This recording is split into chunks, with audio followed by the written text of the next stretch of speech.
Alustuseks head uut aastat kõigile. Minu poolt aasta lõpu kokkuvõtte videot ei tulnud, aga tuleb lähiajal veel üks video, kus ma räägin uutest tegemistest, uutest harudest oleme täpselt. Selles videos hakkame esitulesid poleerima. Ma juba sisuliselt hakkasin pihta ja siis mul tuli meelde, et võiks kaameraga käima panna. Ma ei ole seda kunagi step by step näidanud, ma näitan täna ära, kuidas see tegevus käib, milline ta on enne, milline ta on pärast, mida on vaja, mis tööriistu või vahendeid on vaja. Ja see on töö, mida saab igaüks kodus teha. Tuled on sellised hägused ja väga kehvasti näitasid. Täname LED-villi valguse eest, taaskord üks lisavalgusti, mida on väga hea kasutada. Ja need on sellised kollakad ka. Nii, siin on mul asjad mingisuguses loogilises järjekorras enam-vähem. Neid asju on vähe nagu näha, mida vaja on selle töö jaoks. Siin on mul tulede puhastamiseks lihtsalt alkohol ja paber ja seda ma ühe korra ilmselt teen, või no 2 korda alguses ka ja siis vahepeal ka. Siis teip, selleks, et teipida kinni tule ümbrus, et ei kahjustaks värvi kogemata. Vesiliivapaberid, sellistest tükkidest umbes piisab, 600, 1200, 2500 ja vesi pritsiga pudelis siis. Siis siin on nüüd, ütleme, kõige keerulisem asi.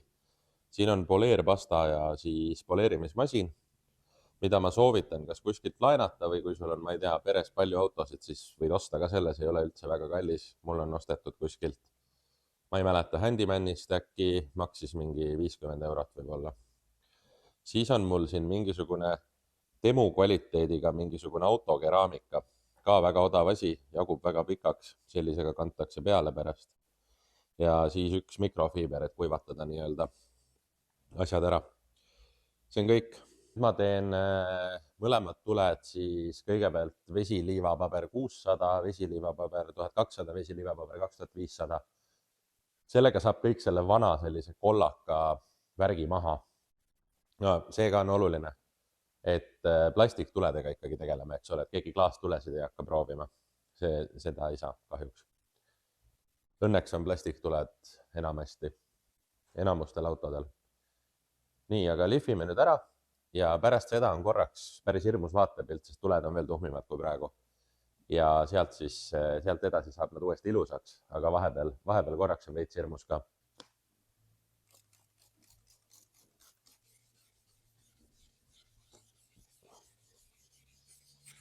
Ja juba on väga ilusti näha, kuidas see vesi on väga must, mis siit voolab maha. Tule sees on kahjuks mingil määral niiskust, vana tuli, sellega ei ole midagi teha hetkel.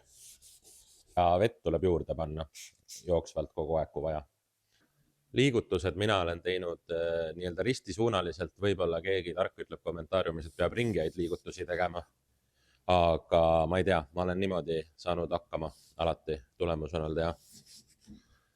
Servadest muidugi peab muutma suunda, siit ei saa niimoodi, eks ole, siit peab niipidi tegema. Nüüd ma loputan natuke rohkem, et see vana lahti hõõrutud puru kindlasti maha tuleks.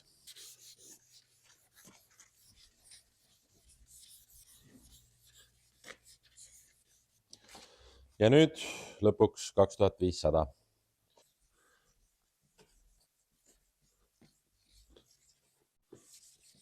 Ja nüüd on see hetk, kus on väga ilusti näha, et ta on palju hullem kui enne. Tundub, et mis nüüd saab. Aga kohe jätkame ja kohe on näha, kuidas olukord läheb palju paremaks. Nii, ma võtsin hetkel pehme ketta, see on selline hästi pehme ja loodan, et saan ainult sellega. Hullemal juhul teen lihtsalt selle poleerimisosa uuesti, see võtab paar minutit aega. Ja paneme pastat peale ja vaatame, mis saab. Ja selle poleerimisaparaadiga ma olen aru saanud, ma ei ole mingi ekspert, aga ma olen aru saanud, et ei tohi liiga kiiresti teha. Võib kõrvetama hakata muidu ja sulatama.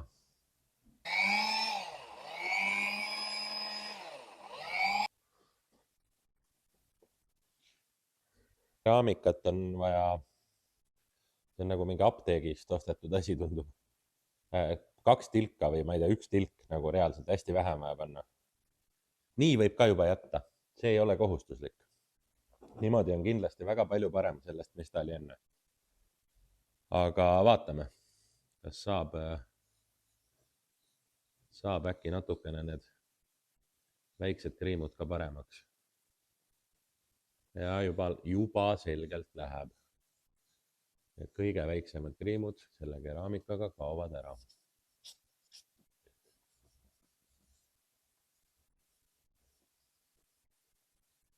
See on asi, mida ma pole ise üldse sisuliselt varem teinud ühel autol, seda kasutanud.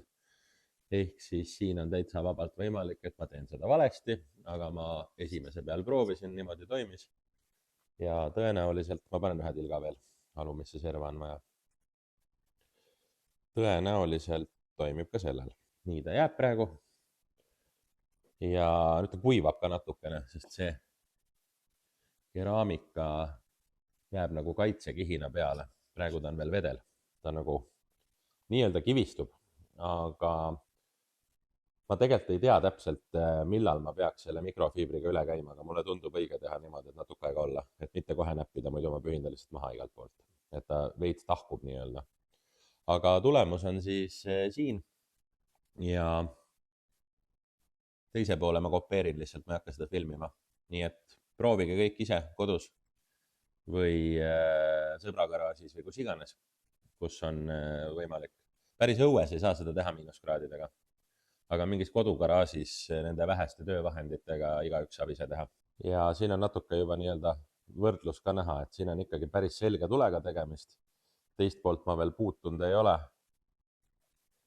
Ja siin on udune, ähmane, hägune. Selline oli siis see väike tutorial, kuidas teha esituled kodus korda ise.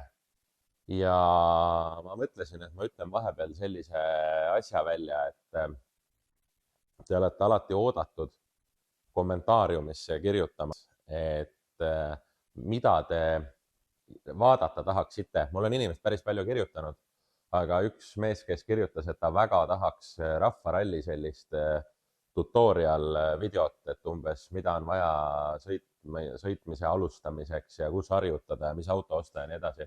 Seda ma kahjuks ei saa teha, sest et nagu te ise võite vaadata, siis rahvaralli videod on autoringluse kanali selgelt kõige vähem populaarsemad videod ja need kõnetavad ainult nagu nii-öelda väikest sihtgruppi. Et samamoodi ma usun,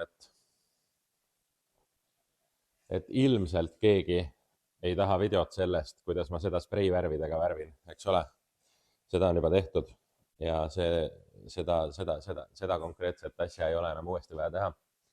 Aga mul on endal mitu asja kirjas, mis järgmiseks tulevad, aga sellest hoolimata teie ettepanekud on oodatud, sealt võib tulla midagi väga lahedat või naljakat, sest et enam-vähem on ju teada, millega ma tegelen, millised autod mul on ootel. See Avensis automaat kastiga bensukas, see on ka varsti saadaval, teda saab ka rentida. Ja siis sellest autode rentimisest ma räägin järgmises või ülejärgmises videos pikemalt, et ühesõnaga kodukal on mingi paar rida infot selle kohta juba väljas ka. Ja nagu ma video alguses ütlesin, siis vähemalt 2 lisateenust on tulemas, võib-olla isegi 3 ja ei välistat veel rohkem. Et need on ahjusoojad nii-öelda, mõni neist on täiesti pakkumiseks valmis. Nagu näiteks autorent, mida ma selgitan järgmises videos pikemalt, miks ja kuidas. Ja siis teised asjad on nii-öelda lõpusirgel, ütleme siis niimoodi. Ja paar kiiret infokildu siis veel. Autosid väga palju praegu juurde tulemas ei ole. On täpselt 2 ühesugust Avensist. Üks on manual, üks on automaat, mõlemad on bensiinimootoriga. Siis on üks minu suur lemmik Focus, mida ma just hetk tagasi näitasin. Seda saab ka rentida. Ja siis on just läinud üles üks väga lahe Octavia, 1.9 turbodiisel chipitud, minge vaadake autoringluse kodukal autodiileris ja mujal ka. Ja siis on tulemas üks Jett Altea XL 2010 diiselautomaat, on ka lähiajal tulemas ja rohkem praegu peast ei mäleta ilmselt midagi veel. Aga minu poolt praegu tšau. Kirjutage julgelt, kui kellelgi on mingisugust naljakat ideed, mida ta siin kanali videotes näha tahaks ja külastage autoringlus.ee ja peatse kohtumiseni minu poolt praegu. Tšau!